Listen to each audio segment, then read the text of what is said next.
Kwekwe ndio wetsi ashkenoniak. Yes, Wendat Endi, Charles Bender Yatsi Diodiaki Ndare. Alors bonjour, je m'appelle Charles Bender, je serai votre animateur et modérateur pour cet atelier sur les enjeux et leviers concernant la place des premiers peuples dans la gouvernance. Alors, comme vous le savez, le réseau de l'Université du Québec, l'Université Laval et les nombreux partenaires du Forum national sur la réconciliation 2021 sont bien sûr heureux de vous accueillir à cet atelier qui porte sur la sensibilisation de l'environnement postsecondaire aux réalités des premiers peuples. Alors, tout d'abord, avant de commencer, j'aimerais indiquer à nos participants anglophones, je vais passer à l'anglais maintenant, we do have interpreters. If you do wish to have interpretation in English during this workshop, you can click on the globe that is at the bottom right of your screen. There's a little earth icon. You just have to click on that and choose the language you wish to have the interpretation in. Même chose pour les francophones. Si on a des intervenants anglophones, et on en a, pour avoir de l'interprétation, vous pouvez tout simplement cliquer sur le petit globe terrestre qui est au coin inférieur droit de votre écran et vous pourrez choisir la langue d'interprétation que vous désirez.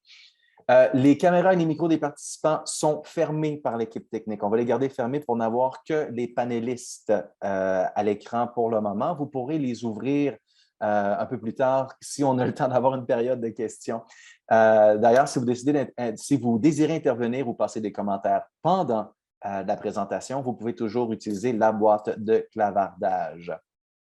D'ailleurs, on a certaines instructions déjà qui apparaissent dans cette boîte de clavardage, dont éviter d'utiliser vos micros et caméras pendant les présentations. L'atelier est d'une durée de 90 minutes. Il y aura une période d'échange par sous-groupe après l'atelier. Vous serez dirigé dans des salles Zoom pour ce fait-là. Les participants anglophones seront tous dans la même salle et les autres, vous aurez des places assignées au hasard dans les différentes salles. On vous expliquera comment ça fonctionne à la fin de l'atelier. Et bien sûr, je vous dis que l'activité est enregistrée. Alors voilà, c'est tout ce que j'avais à dire sur ce sujet. Je vais vous parler rapidement du webinaire préparatoire sur la thématique concernant la place des premiers peuples dans la gouvernance. Ce webinaire s'est tenu jeudi le 3 juin dernier et pendant ce webinaire, on a eu la chance d'accueillir Mme Suzy Basile, qui est professeure à l'Université du Québec en Abitibi-Témiscamingue, et M. Denis Gros-Louis, directeur général du Conseil en éducation des Premières Nations. Leur présentation a permis d'éclaircir des enjeux, d'envisager des pistes de solutions concernant la place des premiers peuples dans la recherche et la gouvernance.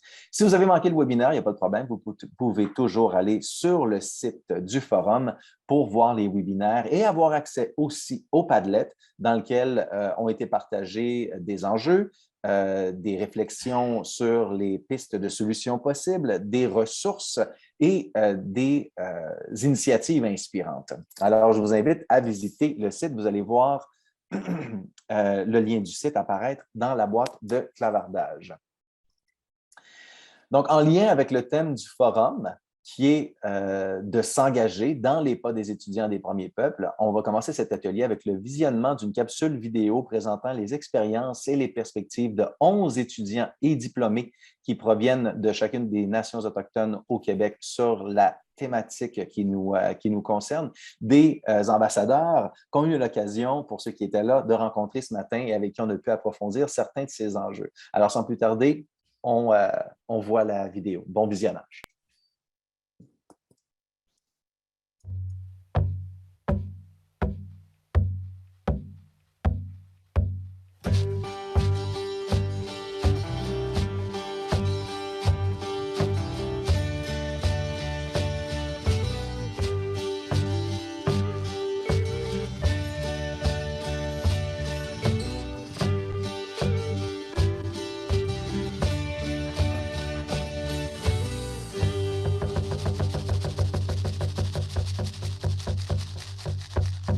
On identifiait des problèmes encore et encore et encore. Et on identifiait des problèmes encore et encore, année après année. Il y a quelqu'un qui a levé la main et a dit « Ça fait des années que j'assiste à vos réunions. Ça fait des années qu'on vous dit c'est quoi les problèmes. Ça fait des années qu'on vous répète les mêmes choses. Vous parlez de réconciliation, mais vous ne faites rien, en fait. Vous faites que poser des questions. Donc, on vous donne les clés, on vous donne les réponses. Maintenant, c'est à vous d'agir, faites quelque chose. Parce que si vous passez vos années à refaire les mêmes questionnaires, à reposer toujours les mêmes questions, on fait juste tourner en rond, en fait.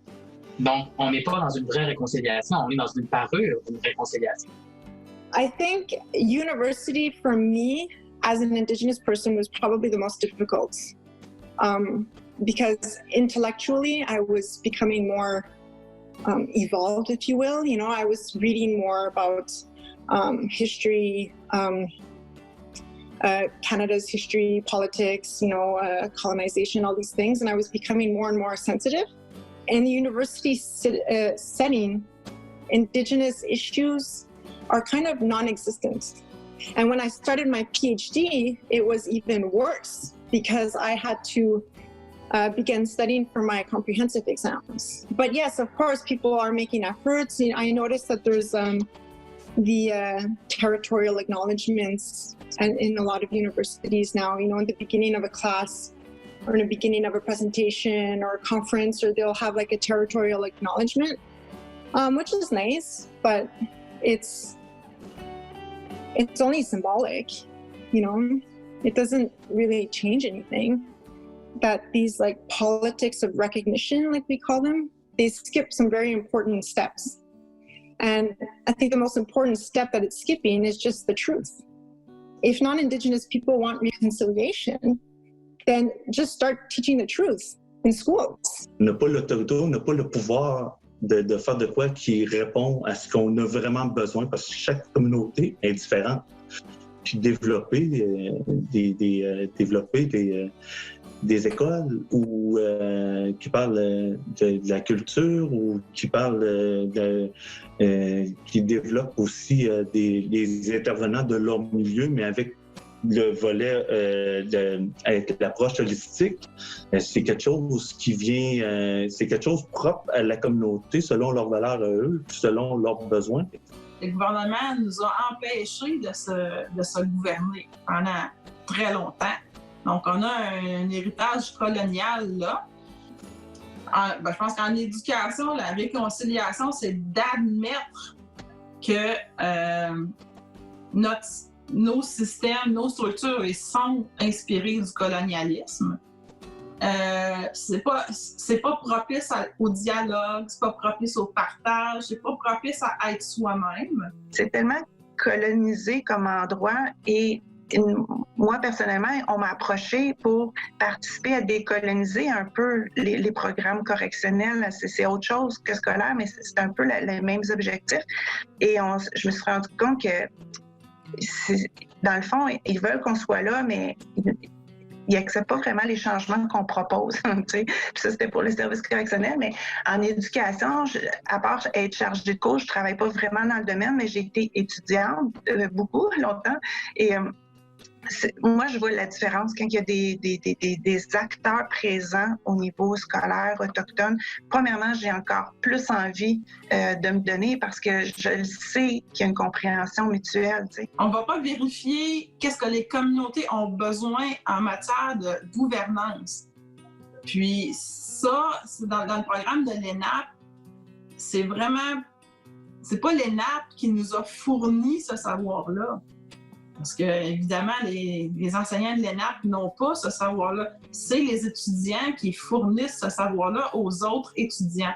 Donc, c'est quoi les enjeux de gouvernance de telle communauté? Comment ils ont réglé ça? On amène ça à la table et puis on se partage ça. C'est d'aller reconnaître cette base de connaissances, de savoir-vivre, de culture pour ensuite aller la mettre de l'avant et la mettre à profit pour les Premières Nations.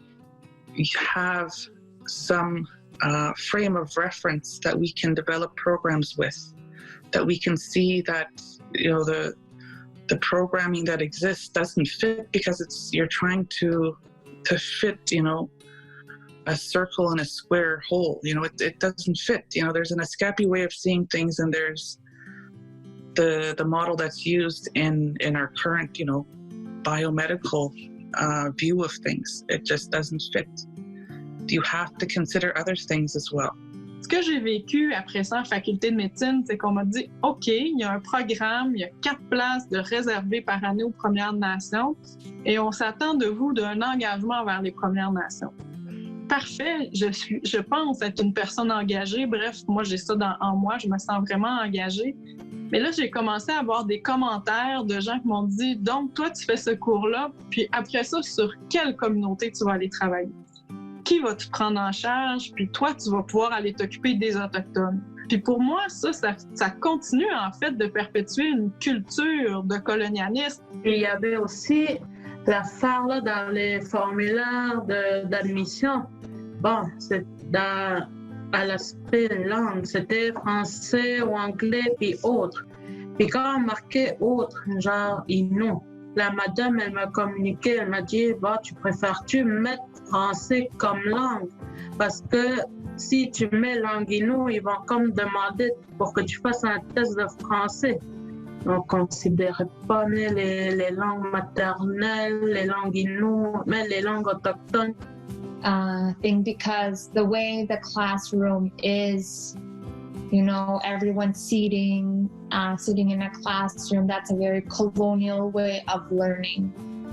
I think decolonization can be integrating more Indigenous knowledge, whether it be Indigenous methods such as land-based pedagogy, because the land has so much to offer and so much to teach us. But that's not really a belief in universities, unfortunately, but it is in our culture.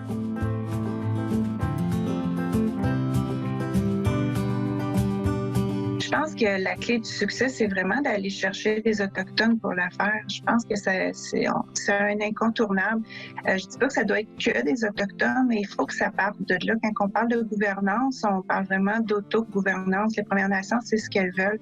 Et je pense que le dossier scolaire en éducation, bien, on a des beaux succès. Hein. Si on regarde tout ce que la CAPN fait, entre autres, je verrais mal pourquoi le ministère de l'Éducation ne pourrait pas faire une place plus grande par rapport à, comment je peux dire ça, à déléguer les pouvoirs, à déléguer les services finalement.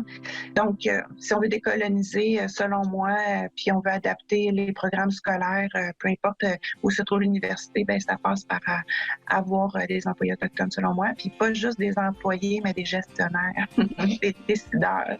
Hiring more Indigenous people within the faculty and creating a safe environment for them, because I do understand there's not many Indigenous people who work within these faculties. There's maybe 1 or 2, and often these 1 or 2, they become burnt out because there's so much demand from them. So hiring more and making sure that Indigenous people you hire are supported and feel comfortable and feel valid. D'afficher l'ouverture face aux Autochtones. Donc, je parle de communication, je parle de publicité, je parle également de... Ça pourrait être une bourse scolaire, ça pourrait être des galas de reconnaissance. Donc, qui fait en sorte qu'on est reconnu. Je pense que ça va que l'encourager, en fait, les gens à s'engager auprès de comités, auprès d'événements et même de s'afficher clairement en tant que Première Nation dans un programme postsecondaire. Les initiatives par les Premières Nations, pour les Premières Nations, pour moi, sont garantes plus de succès. Ça répond à nos besoins, ça répond à nos attentes. C'est nos gens, c'est notre expertise. C'est vraiment important que ça se fasse. Pour moi, ça fait partie de la solution. Moi, je suis rendue dans mon discours à essayer aussi de responsabiliser tous citoyens, autochtones comme non autochtones. Si on veut arriver un jour à la réconciliation, là, on a chacun notre bout à faire. And with that, you know, I think, yes, we're acknowledging the past for what it is, not repeating what was done, and in doing so, having more of an open mind for how we can deliver education. Just the educational system needs to be adapted to how things really happened. And I think when that happens, then we'll speak of real reconciliation. Plus que ça va, puis plus que les écoles, les universités, cégeps sont sensibilisés, puis ils croient beaucoup au potentiel là, de nous, des Premières Nations. Je pense qu'il ne faut pas oublier qu'à travers ça, on a des gens qui ont les pieds un peu de chaque côté. Moi, je me considère un peu comme ça à travers le processus de réconciliation. Je me sens comme une courroie de transmission. Je suis à la fois autochtone et je suis à la fois allochtone. Et je pense qu'à travers mon développement d'adulte, j'ai su réconcilier les deux parties puis les faire coexister. Fait que là, je pense que maintenant, il faut le faire avec les institutions, puis être là comme courroie de transmission, puis écouter un peu tout ça, puis dire, ben oui, il y a des belles choses, puis il faut laisser fleurir ça, puis s'écouter. On va connaître les enjeux de tous et chacun, puis on va avancer ensemble. Le mieux, mon rêve, puis je ne sais pas comment l'expliquer, là, ce serait comme faire un genre d'université pour les Autochtones. C'est comme Fiona, mais une université, ça, ce serait vraiment un de mes rêves pour que...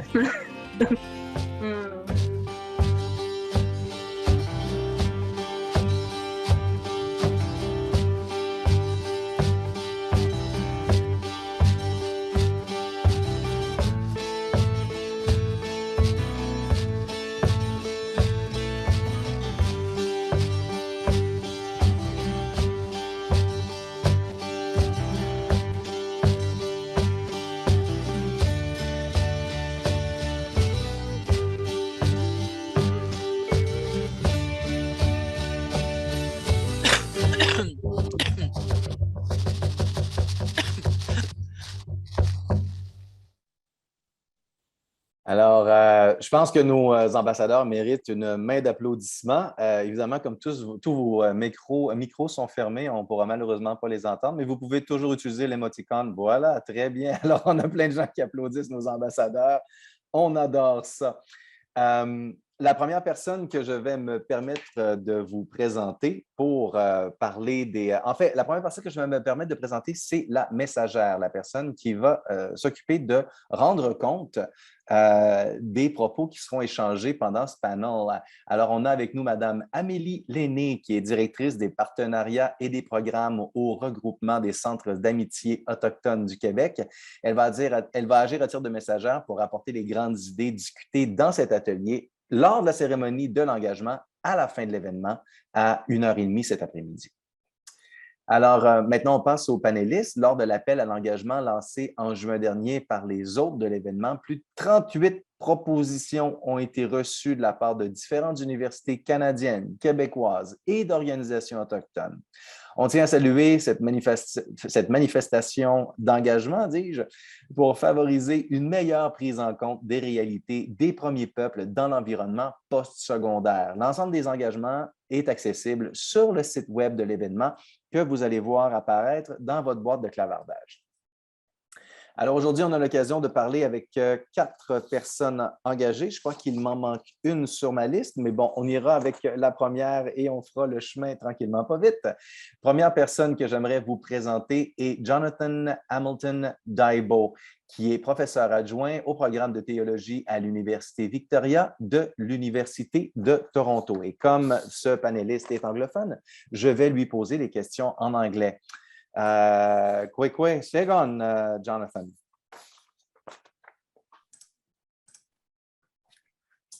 Good morning. Good to have you with us. Just really quickly, we'd love to cover what your university has put in place to provide more space, a more inclusive space for First Nations within governments and within the institution in general, or how this reflection has been broached or has been brought about. Okay, great. Well, thank you very much. And so, well, first of all, Segos Kanagoaga, and I'm very honored being here today. And thank you, Charles, for leading us with this. One thing I want to talk about, and I'll give some context of where I am within the University of Toronto. So I'm actually at Victoria University, which is one of the federated institutions at the University of Toronto. It comprises of 2 colleges, Victoria College, which is the undergraduate college that offers programs to students, and also the Manual College, which is the theological college as well, and is for grad students. One of the things regarding Victoria University is that its first president and first president and principal of Victoria College at the time was Egerton Ryerson. And so the project I'm going to describe is how the university needed to look at that matter of history. And we needed to look at it, particularly because there was a residence that was named for Egerton Ryerson. And so what we needed to explore was the legacy. And for many who are aware, Egerton Ryerson was the individual who created the policies that led to the establishment of residential schools within Canada.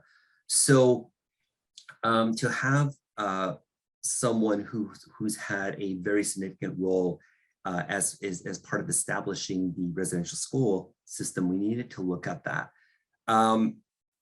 It would have been fairly easy to just say, we'll just rename it.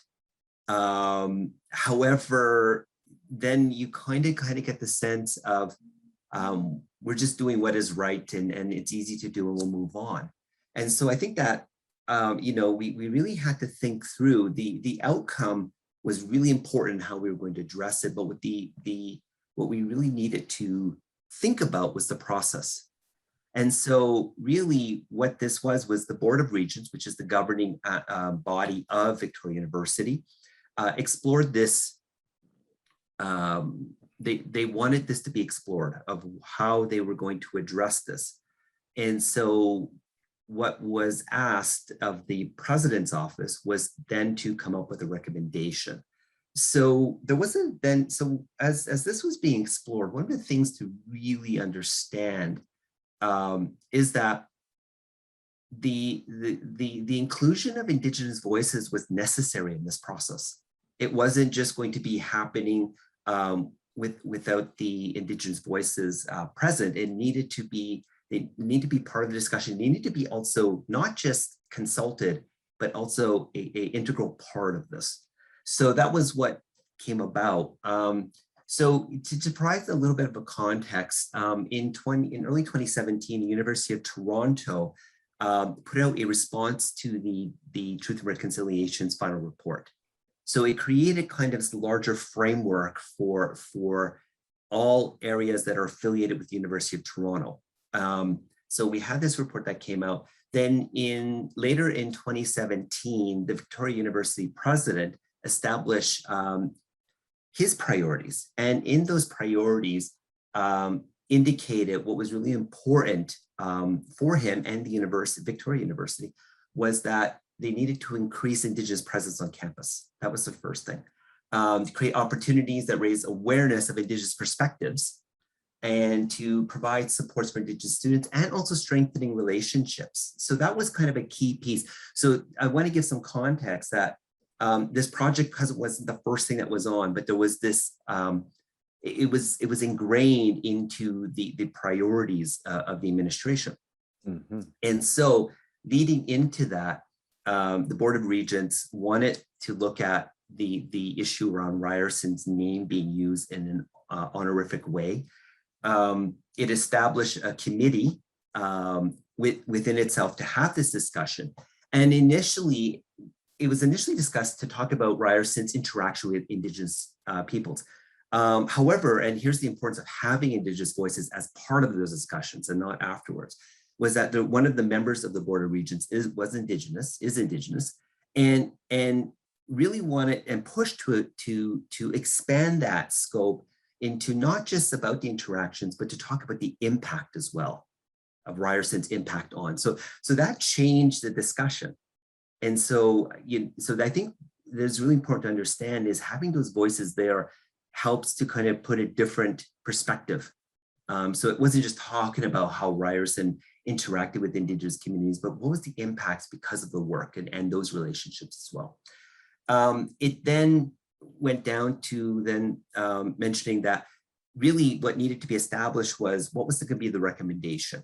Well, instead of just then saying, okay, we're just going to automatically make a recommendation, the president started to consult with different people. I was consulted very early on, even prior to joining Victoria University, because I had a role within the University of Toronto. I was consulted to speak about it. And one of the things that was really understood in this whole process was that how you get there, the journey there is as important as the outcome. So meaning, it couldn't be just we're going to talk to one Indigenous person and then come up with a report. It needed to be a process. We needed to consult with many people, many communities, and then who was going to be involved with the research component. So what came out of this really was the report that was to be generated. There was a research panel that was established. It consisted of people who were academics within U of T, but also people, Indigenous community members. So it wasn't just having Indigenous academics. We actually had people from the communities themselves who were historians and had a knowledge that needed to be heard and be part of that process. So they established they came up with a report. They actually wrote some recommendations as well. The president then had the report and then was able to, in addition, not just take a report and write themselves, but then consulted further. There was the establishment of an Indigenous Advisory Circle, which consisted of elders, community members, staff. So there's a number of people there as well. And so they were also part of this process as it was being developed, but also were part of when the draft report was there. So they had time to give input. My role then, I was also I'm special advisor to the president. So I was part of it in the sense of us having long discussions to say, how are we going to do this in a way that will be accepted by the community? And that was really important, like community within U of T, but also you have to be aware, also outside the institutions as well, because they're also paying attention to what's going on in our spaces. So it was really needing to think that through. So we were able to, with this whole process, try to, as much as possible, get as much interaction with Indigenous peoples, different perspectives. And also too, it couldn't be just like, necessarily one type of perspective. We had to make sure we had different perspectives within our communities because we're so diverse. If it was just me and the president writing this report, number one, it would have been just my perspective, and that doesn't represent all our communities.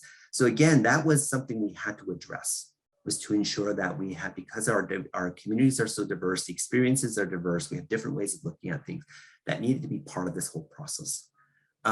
So at the end, it was to identify how to deal with the names, and we got to that outcome in which the recommendation was to no longer use the name Ryerson in an honorific way.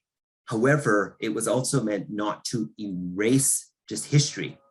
It was a little different. We wanted to then make sure that people understood the truth. People understood the history of a person who's very significant in the establishment of our institution and what kind of roles did they play as well. So again, it is to have that opportunity for people to learn about that, because as mentioned, like, and this was mentioned with one of the ambassadors, we have to teach the truth.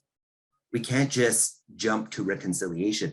The truth part is really kind of an important aspect of this. And if we don't actually address it and be challenged by it, then our road to reconciliation is going to be really slow, like slower.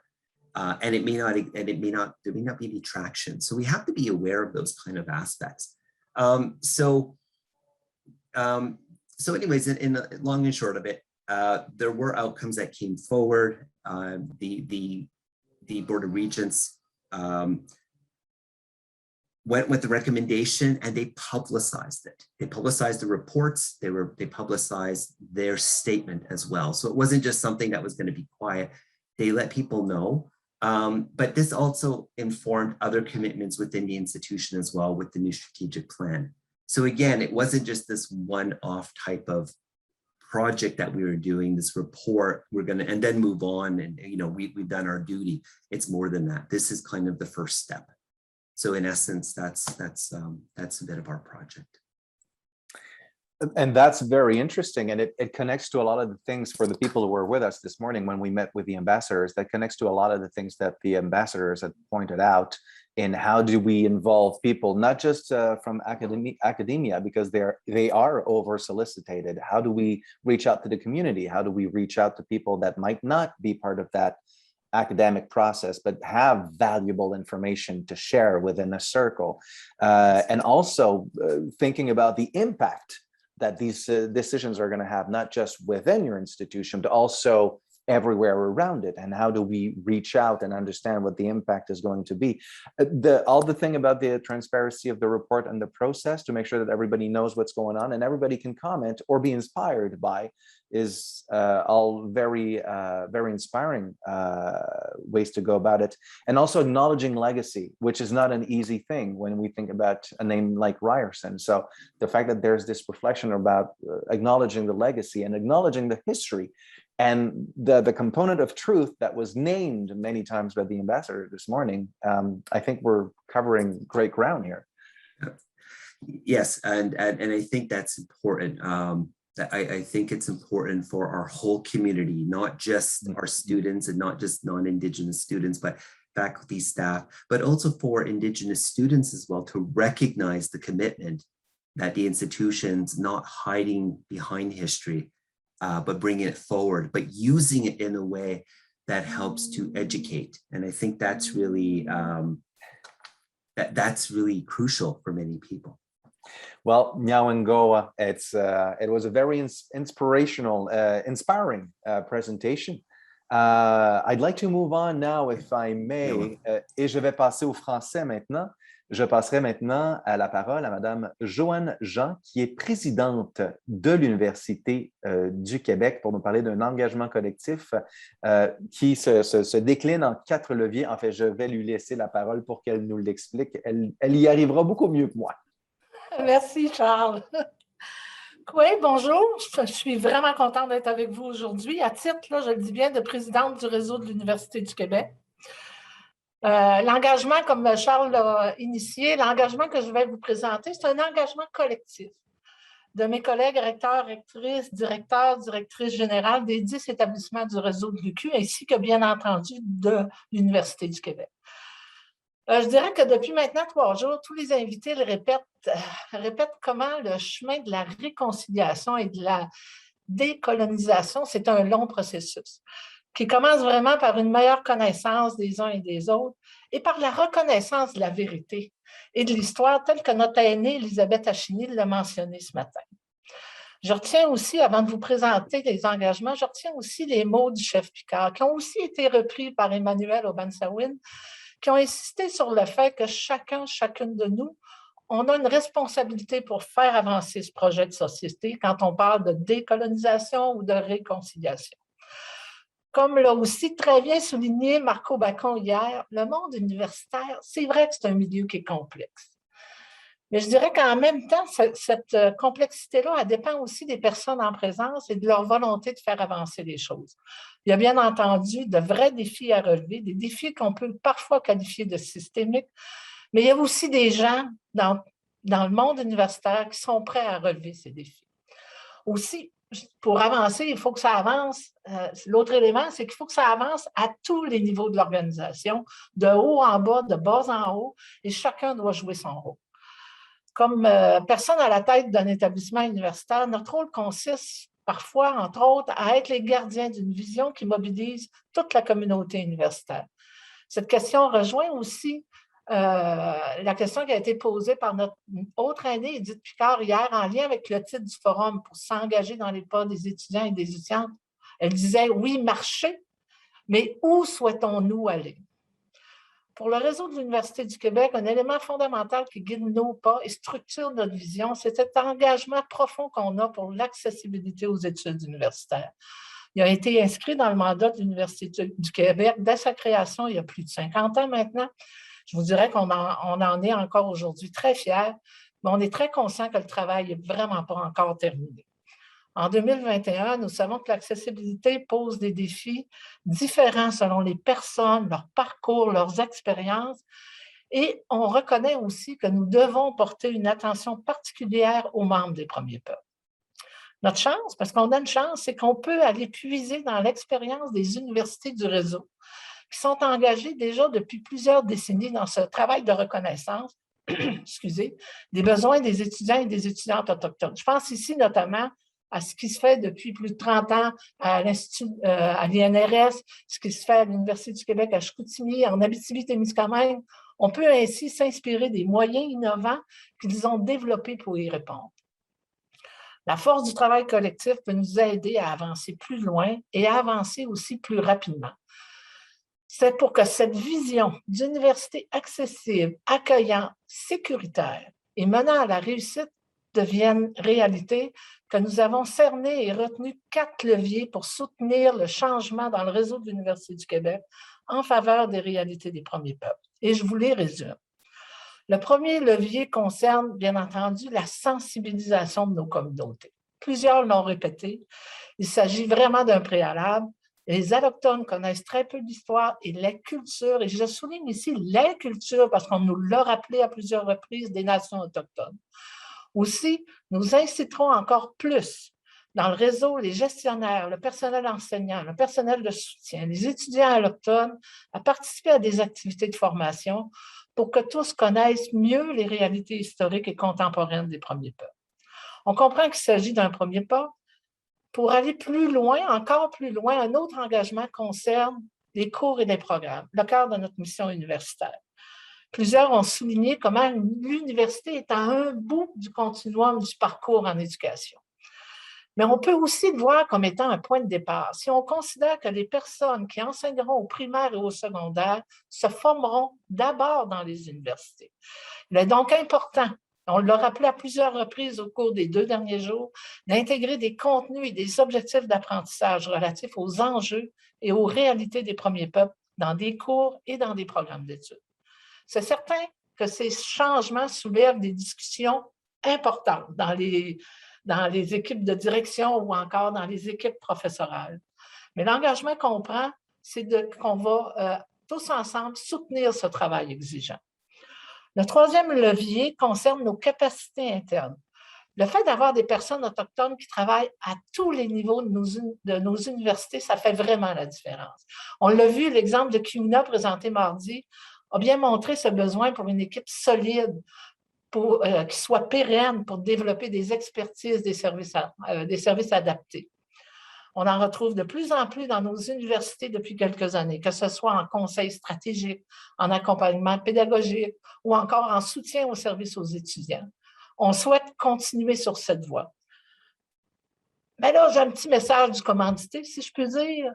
Bien entendu, on veut continuer sur cette voie, mais si les gouvernements nous allouent des ressources supplémentaires, on va pouvoir évidemment aller plus loin encore. Et je dirais que c'est ce que souhaite l'ensemble des établissements. Enfin, le quatrième levier, ça touche nos capacités d'apprendre collectivement en faisant circuler des expériences.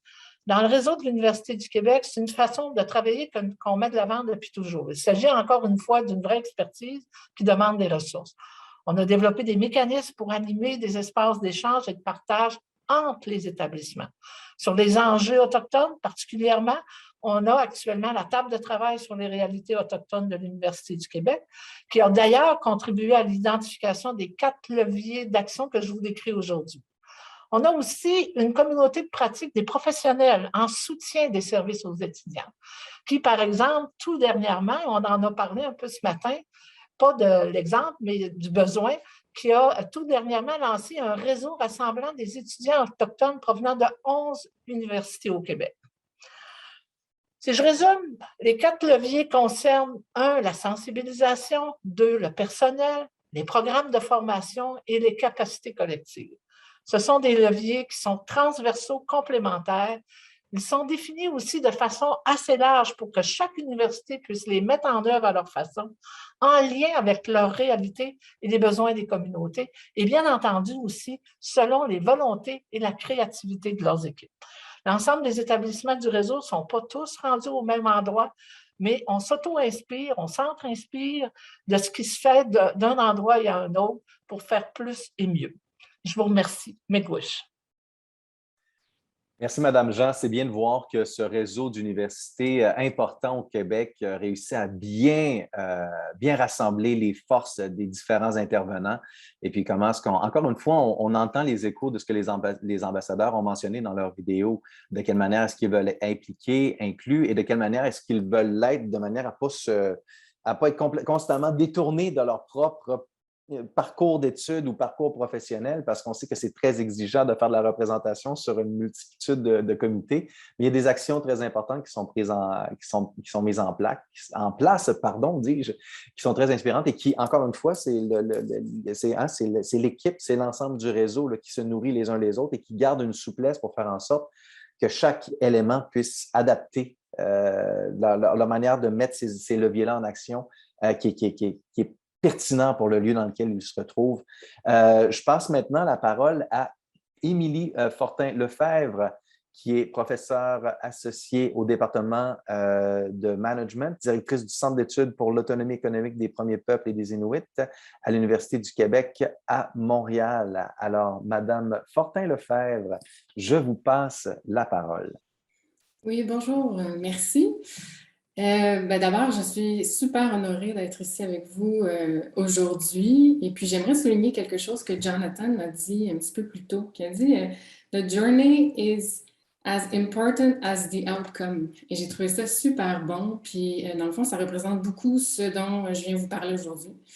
Donc, je suis ici pour vous parler du sujet de la place des premiers peuples dans la gouvernance universitaire, mais particulièrement pour ce qui est de la recherche en milieu universitaire. Et puis, je suis aussi devant vous à titre de représentante du Centre d'études pour l'autonomie économique des Premiers Peuples et des Inuits. Et ce centre-là est à la base d'une initiative du premier ministre Bernard Landry et de moi-même, alors qu'on travaillait ensemble quand il était professeur en gestion internationale à l'UQAM. Donc, notre rêve à l'époque était de poursuivre la philosophie de Nation en Nation qui l'avait portée à la signature de la Paix des Braves à l'époque avec le grand chef CRI, Ted Moses.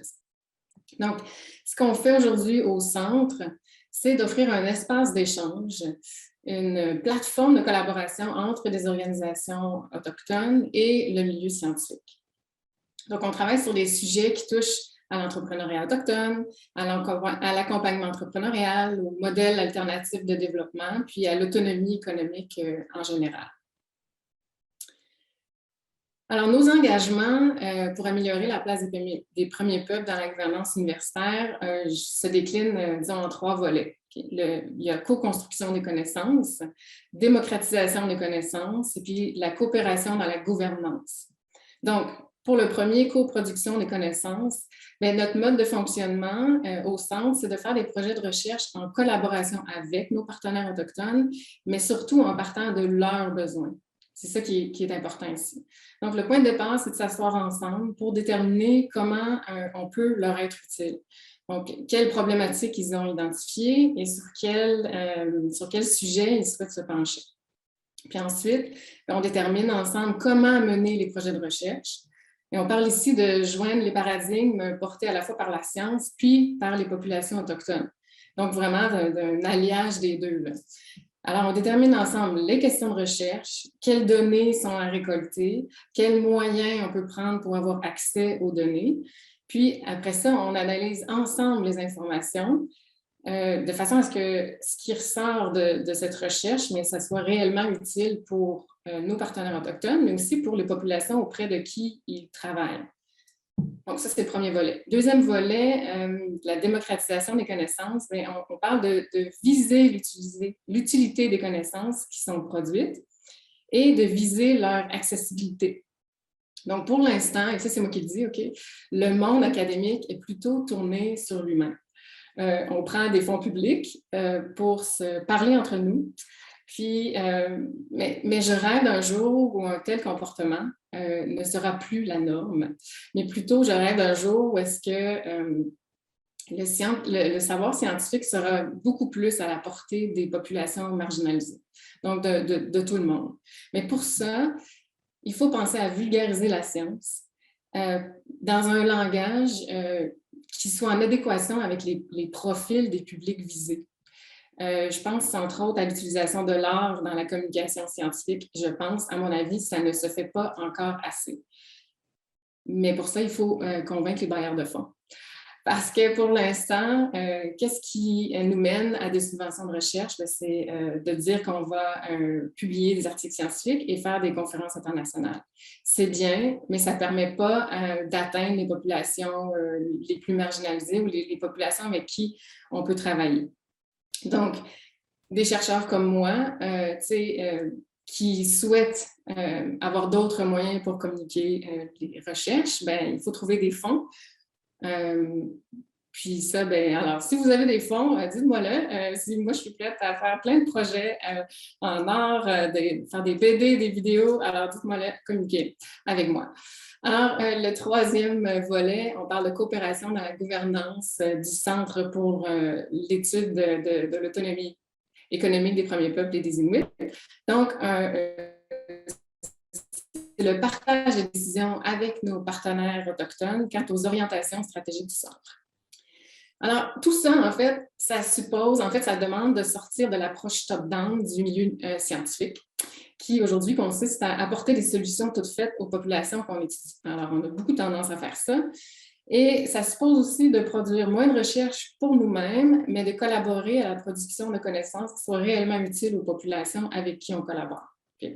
Alors, ça demande de se déplacer dans les communautés pour partager les résultats de recherche. Et ça prend des sous supplémentaires parce que les régions éloignées et tout.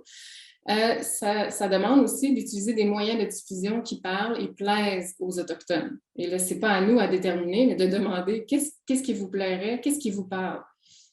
Et ça demande plus de patience parce que la collaboration, ça prend du temps et la combinaison de plusieurs perspectives différentes, ça exige de construire une confiance puis d'établir une ouverture d'esprit de part et d'autre.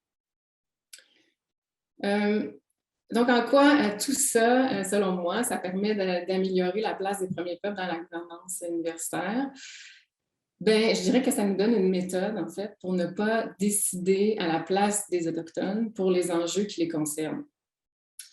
Ça nous aide, nous, en tant que centre de recherche, à ne pas imposer nos idées et nos façons de faire.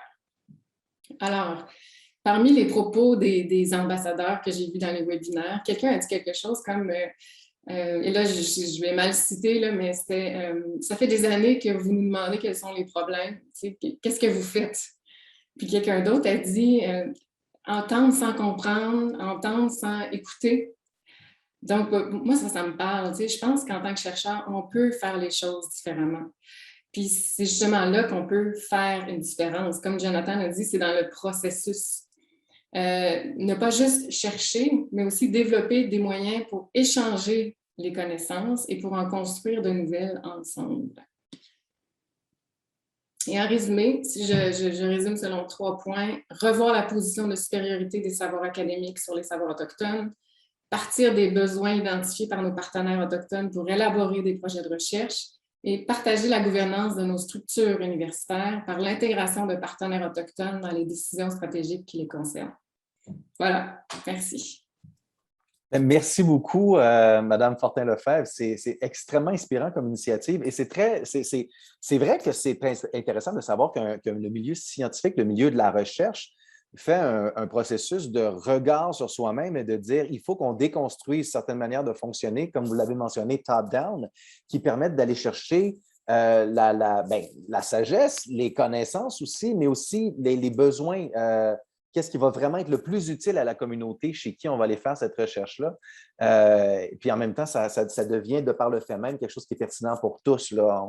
On va tous en profiter du fait qu'il y a quelqu'un en bas qui a dit ça, c'est de la connaissance qu'on n'a pas encore, qu'on n'a pas de manière encore de l'assimiler ou de de l'utiliser. Donc, aidez-nous à avoir des meilleurs mécanismes pour comprendre ce qui se passe et mieux le gérer ou le comprendre, ou enfin bref. Et j'apprécie énormément, venant moi-même du milieu des arts, j'adore l'idée d'utiliser les arts de manière un peu plus efficace pour faire une démocratisation des savoirs scientifiques. Alors, je vous souhaite beaucoup de financement pour ça. J'espère que le message sera entendu. Merci. Je vais maintenant passer la parole à Mme Françoise Armand, qui est secrétaire générale à l'Université de Montréal, pour nous parler de leurs initiatives. Mme Armand, le micro est à vous. Merci, Monsieur Bender. Alors évidemment, je commencerai avec grande sincérité par remercier les organisateurs et organisatrices de ce Forum Réconciliation 2021 sur ces enjeux aussi sensibles et importants. Oui, la collaboration, le partage sont de mise, en particulier entre universités, et je suis ravie de pouvoir contribuer et échanger avec vous. Comme je suis une nouvelle joueuse dans ce nouvel grand échiquier des relations avec le Premier Peuple, je me permettrai de dire quelques mots pour situer d'où me vient la nomination de secrétaire général associé, je préciserai, secrétaire général associé pour les dossiers EEDI, voyons, équité, diversité, inclusion et relations avec le Premier Peuple. Je suis professeur titulaire en faculté des sciences de l'éducation, j'ai fait une carrière, c'est-à-dire recherche, formation, enseignement, sur la question de l'intégration, l'accueil des élèves immigrants allophones, donc qui arrivent au Québec n'ayant pas le français comme langue maternelle. Et j'ai mené donc plusieurs projets de recherche-action sur le terrain avec un credo très affirmé, la nécessité de reconnaître, de légitimer les langues maternelles des élèves issus de l'immigration. Il n'est pas nécessaire d'oublier sa langue maternelle pour apprendre une deuxième langue. La recherche a largement montré les avantages sur le plan cognitif, langagier, identitaire et affectif du maintien des langues maternelles. Et je ne peux que savoir à quel point le sujet est sensible dans l'histoire des premiers peuples. Alors sachez qu'en 2015, quand le rapport est sorti, je me suis plongée dans ce rapport de la Commission de vérité et réconciliation, et je peux vous dire que des milliers de personnes ont entendu le témoignage de Pierrette Benjamin, et je vais me permettre de le lire encore. Ça se trouve à la page 54 de ce rapport. Ça illustre de façon cruelle la notion de monolinguisme imposé de façon coercitive et punitive. Et donc Pierrette Benjamin affirme avoir vécu cette situation à l'école de la TUC. Ils ont pris un gros morceau et ils me l'ont mis dans la bouche. Et la directrice, elle me l'a mis dans la bouche. Et elle a dit « mange-le, mange-le ». Elle m'a juste montré quoi faire. Elle m'a dit de l'avaler. Elle a mis la main devant ma bouche, alors je mâchais. Et j'ai dû avaler ce savon, je l'ai avalé. Après, j'ai dû ouvrir la bouche pour montrer que je l'avais avalé. Et à la fin, j'ai compris.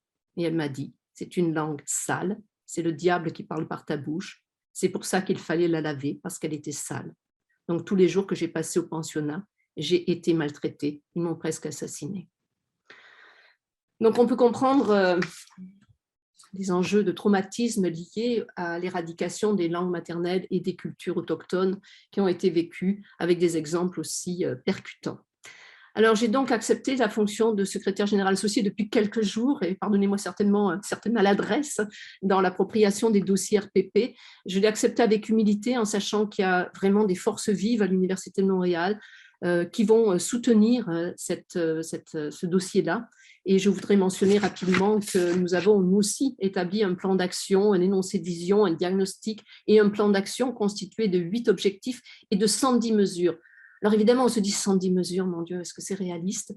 Évidemment, il y en a déjà qui sont en cours, déjà plusieurs mesures ont été finalisées, mais on l'a mentionné, on a besoin d'un cap, on a besoin d'une direction, on a besoin de savoir qu'au niveau institutionnel, qu'on a des rectorats qui déposent, qui orientent vraiment l'ensemble des actions sur les années qui viennent dans cette direction, la prise en compte de la diversité et un rétablissement de relations harmonieuses avec les premiers peuples.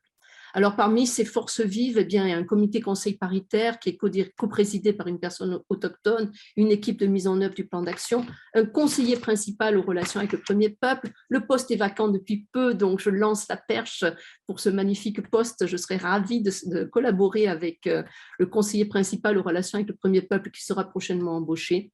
Je voudrais aussi mentionner le centre étudiant des premiers peuples et le travail de Samuel Rainville, très actif dans ce centre étudiant des premiers peuples, le comité Kwekwe des employés autochtones de l'UDM, des projets plus pointus comme le Jardin des premiers peuples, l'aménagement des locaux luatiques où peuvent se retrouver les étudiants autochtones. Et évidemment, je salue aussi la générosité de plusieurs aînés et partenaires qui, tout au long des processus de diagnostic, de plan d'action, ont apporté leur contribution. Également, il y a une grande volonté qu'on soit tous concernés. Il y a une notion de co-responsabilité, Madame Jean l'a souligné. On est vraiment tous dans cette volonté d'avancer pas à pas, en ayant conscience du temps nécessaire, en ayant conscience que ça va prendre du temps. 400 ans ne vont pas s'effacer en quelques années de plans d'action. Et je reviendrai, j'ai vraiment écouté avec intérêt les ambassadeurs. Ces discours posés, articulés, critiques m'ont vraiment touchée. Et je pense qu'ils ont aussi souligné qu'on ne va pas mettre tout le monde dans le même sac et qu'il y a des différences. Mais fondamentalement, je peux dire que ce que je retiens de leurs propos, c'est cette idée que réconciliation rime avec vérité, réconciliation rime avec rétablissement de l'histoire. Nous avons vraiment la mission de rétablir la vérité et l'histoire. Sinon, on ne peut pas parler de réconciliation. C'est un sine qua non. Je vois qu'on surfe autour de l'idée de réconciliation, décolonisation, vivre ensemble.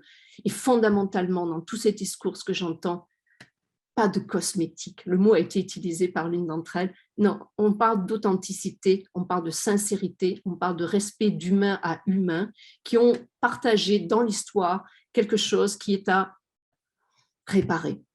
Donc, en ce sens-là, vers où allons-nous? Donc, je ne vais pas faire le point de 110 mesures, vous en doutez. J'ai eu envie, dans mon appropriation des dossiers, je suis allée avec mon cœur. J'ai regardé les projets qui me paraissaient actuellement les plus percutants, donc les actions menées et les actions qui vont continuer à être menées, notamment avec ce fameux centre étudiant des premiers peuples. Je salue encore Samuel Rainville, qui a mis en place toute une structure pour soutenir, attirer et soutenir les étudiants. C'est ça qu'on souhaite, attirer, soutenir, mais dans le respect de la culture et aussi des langues. Donc, la cérémonie des réussites étudiantes autochtones a permis aussi de reconnaître, remise de bourse, remise de valorisation des diplômes, mais aussi de dire, déjà, tu es là, bravo. Tu es là, tu es venu avec ta famille, tu as des enjeux énormes, tu as des enfants élevés, tu es un étudiant par an. Reconnaître que déjà, tu as fait ton inscription et tu es là, oui, c'est une réussite. Ne pas toujours mettre l'enjeu sur le diplôme à la fin. Il y a tout le parcours qui est déjà en soi une réussite. Donc, cette célébration de la réussite étudiante autochtone qui a lieu chaque année, a aussi cette année l'année dernière eu une couleur particulière, puisqu'on l'a fait en étant en lien avec la culture autochtone, les rites d'accueil des nouveau-nés de la Maison Longue et toutes choses que je vais découvrir avec grand plaisir. Et je trouve que cette volonté d'arrimer nos enjeux de réussite éducative et scolaire avec des formes de célébration autochtone, oui, on est dans une forme de réconciliation. Un deuxième point important, et je vais parler à partir de l'expertise que j'ai sur la nécessité majeure de reconnaître les langues maternelles. Oui, on aura un regard particulier au moment de l'inscription sur le soutien nécessaire pour le français. Soutien nécessaire pour le français, toujours avec cette idée de légitimer les langues. Et je ne suis pas peu fière du fait qu'à l'entrée de l'Université de Montréal, on a maintenant un monument qui indique, monument ce serait peut-être pas le terme adéquat, qui en 11 langues indique bienvenue aux étudiants. Et c'est tous les jours des milliers d'étudiants passent devant cette inscription en 11 langues de bienvenue dans toutes les langues des peuples autochtones.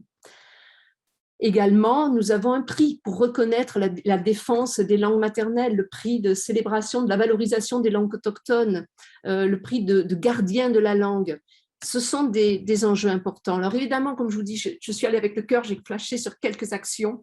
Les plus importantes sont évidemment de créer ce milieu d'études, ce milieu de travail, ce milieu de vie inclusif, attentif, attractif, exempt de discrimination. Et c'est fondamentalement à partir de ce terreau qu'on va aussi pouvoir parler de gouvernance.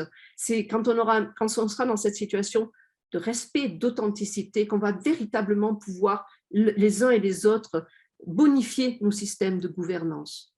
Donc, nous avons un cap, beau temps, mauvais temps, on va le garder. Ce sont des enjeux déterminants. La notion de faire jaillir les talents Ce sont des enjeux pour notre monde de demain. On a besoin de toute forme de vision pour soutenir les défis qui nous attendent, climat, vivre ensemble, etc. On n'est pas dans cette perspective du soutien à des populations défavorisées, on est plutôt dans l'idée de faire jaillir les talents en se donnant les moyens de le faire. Donc, merci de votre attention. Merci, Madame Armand. Ce que j'entends, effectivement, c'est qu'il ne faut pas avoir peur d'être ambitieux. Hein? 110 points d'action, c'est quand même très ambitieux comme projet. Et d'avoir une direction claire, là, toujours évidemment en consultation avec les gens qui sont les premiers concernés. Donc, merci beaucoup pour cette excellente présentation. On a quelques minutes. Je ne voudrais pas en prendre trop. On n'a peut-être pas tout à fait assez le temps. Ce que je vais faire, ce qu'on va faire, c'est qu'on va, on va tout de suite aller vers les sous-groupes. Comme je vous avais mentionné tout à l'heure, il y aura l'occasion de se rencontrer en sous-groupe, en plus petits groupes. Ça va faciliter la conversation. Je vais vous le décrire rapidement. Vous allez être invité à discuter du sujet avec les autres participants de l'atelier. On vous propose quelques consignes pour y arriver. Puis considérez ça vraiment comme rencontrer des nouveaux gens dans le corridor à la sortie de la salle de réunion là, ou de la salle de banquet d'un hôtel. C'est le moment de prendre un café ensemble puis de jaser de ce qu'on vient de voir. C'est une conversation très ouverte. Quand la fenêtre va apparaître dans votre écran, cliquez sur « Rejoindre une salle de discussion ». Vous allez diriger en sous-groupe avec d'autres participants choisis au hasard. Les participants unilingues anglophones, je vais le dire en anglais. For Anglophone participants, you will have your own group. There is a link that just appeared in the message box. So you can just follow this link for your own Zoom meeting room.